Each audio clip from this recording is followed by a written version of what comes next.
আসসালামু আলাইকুম ভিউয়ার্স, আজকে আমি দেখাবো আমাদের টিভিএস এর অনু প্লাস রাউটার ডুয়েল ব্যান্ডের যে রাউটারটা কনফিগার সিস্টেমটা। তো সর্বপ্রথম আমি কিন্তু এখান থেকে একটা লাইন নিয়ে নিয়েছি, লাইনটা ফার্স্টে এখানে চলে আসলো আমার পাওয়ার লাইনে।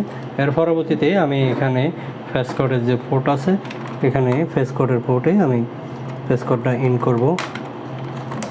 এই যে আমি ফেস কোডের লাইনটা ইন করলাম।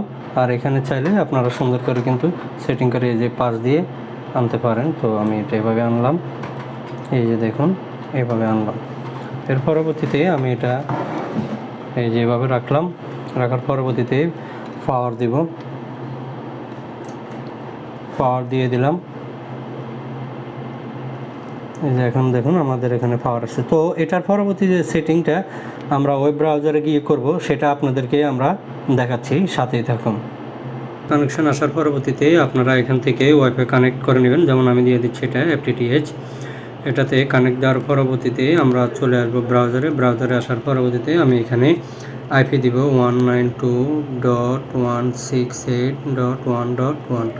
এর পরবর্তীতে আমি কন্টিনিউ দিব। কন্টিনিউ দেওয়ার পরবর্তীতে এখানে একটা জিনিস লক্ষণীয়, এখানে user name user, password user, user name user এবং পাসওয়ার্ড ইউজার দিয়ে ঢুকলে এটা অনু মোডে ঢুকবে।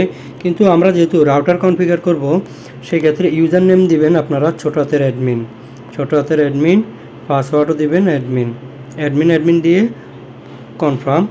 এর পরবর্তীতে আসবেন, আসার পরবর্তীতে আপনারা এখান থেকে চলে আসবেন নেটওয়ার্কে।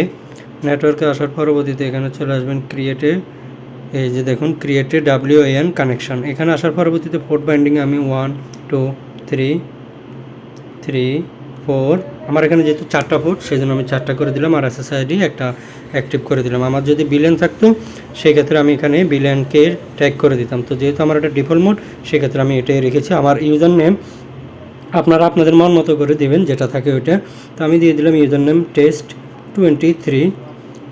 এখানে পাসওয়ার্ডও দিয়ে দিলাম টেস্ট 23। আর এখানে আমি জাস্ট ক্রিয়েট বাটনে ক্লিক দিলাম। দেওয়ার পরবর্তীতে আপনাদেরকে একটা কাজ করতে হবে, সেটা হলো আপনারা এখানে চলে আসবেন। আসার পরবর্তীতে দেখুন এখানে DHCP রিলিজ ফাস্ট, এখানে ক্লিক দিবেন। দেওয়ার পরবর্তীতে এদিকে আসবেন, আসার পরবর্তীতে এটা ইনেবল করে দিবেন। ইনেবল করে এর পরবর্তীতে আপনারা এখানে সাবমিট বাটনে ক্লিক করবেন। এই যে দেখুন সাবমিট বাটনে ক্লিক করার পরবর্তীতে আমার এখানে নেট দেখুন আসছে কিনা আমি এখানে কিন্তু দেখতে পারবো। এই যে দেখুন আমার এখানে কিন্তু নেট চলে আসছে অলরেডি। টি20 বিশ্বকাপে ভারতের বিপক্ষে ম্যাচ খুলে একদম ইজি সেটআপ, ঠিক আছে? আপনারা এখান থেকে একদম ইজিলি আপনারা সেটআপ করতে পারেন। আর আমার এটা যে কানেকশন হয়েছে, সেটা কিন্তু আমি আপনাদেরকে দেখাই। এখানে স্ট্যাটাসে আসার পরবর্তীতে আপনারা নেটওয়ার্কিং পারমিশনে চলে আসবেন। আসলে এখানে দেখবেন যে আমারটা কানেক্ট হয়ে গেছে, যে IPP এসে, আর এই যে কানেকশন স্ট্যাটাস কানেক্টেড। ধন্যবাদ সবাইকে। আশা করি সবাই আমার এই কনফিগারটা বুঝতে পারছেন। যদি কেউ না বোঝেন, সেক্ষেত্রে অবশ্যই আমাদের সাথে যোগাযোগ করবেন, আমরা ইনশাআল্লাহ আপনাকে সাপোর্ট দিয়ে দেব। ধন্যবাদ সবাইকে, আল্লাহ হাফেজ।